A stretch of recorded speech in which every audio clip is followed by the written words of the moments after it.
environment.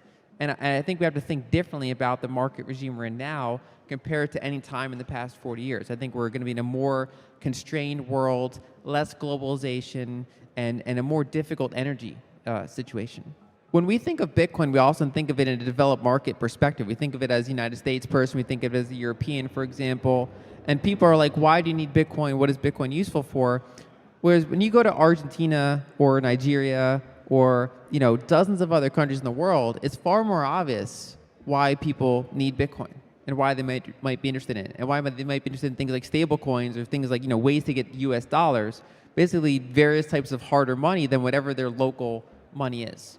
And when the dollar gets super strong like it is now, the Fed is increasing interest rates, they're doing quantitative tightening, and they're trying to rein in inflation. And the problem is that there are so many countries in the world that buy commodities in dollars, right? So they're having a much harder time buying commodities.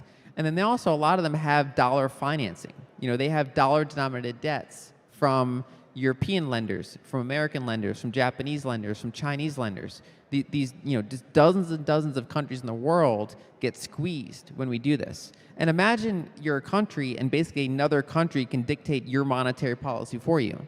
That's kind of the world we live in. And what Bitcoin comes around and does and says, here's an alternative.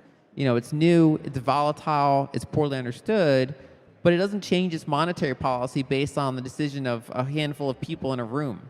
The Fed is basically a council of elders that sits around and determines the price of money, right? And Bitcoin doesn't have that. It's an open network. And so right now, kind of for lack of a better alternative, all the countries in the world, and especially the periphery countries, are tied into the dollar system. And so they're at the whims of the Fed.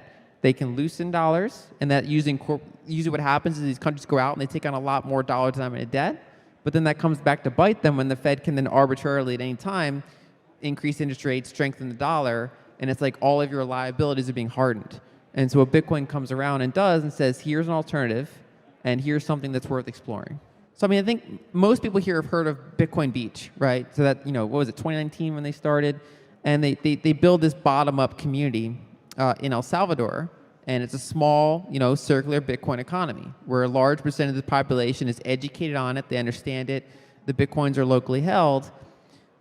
And, there's been a lot of focus on nation-state adoption. And I think that's healthy. It's obviously a big sign of ongoing structural adoption when nation-states adopt Bitcoin.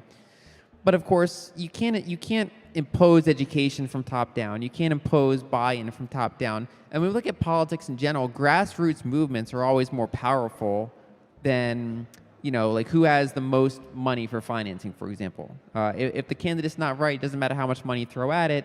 And it's kind of the similar thing. If people don't understand Bitcoin, it doesn't matter if the government mandates it or not, or mandates its legal tender. And so I think nation states can do a lot by making it not a taxable currency, but I think that actual adoption has to come up from these much smaller communities.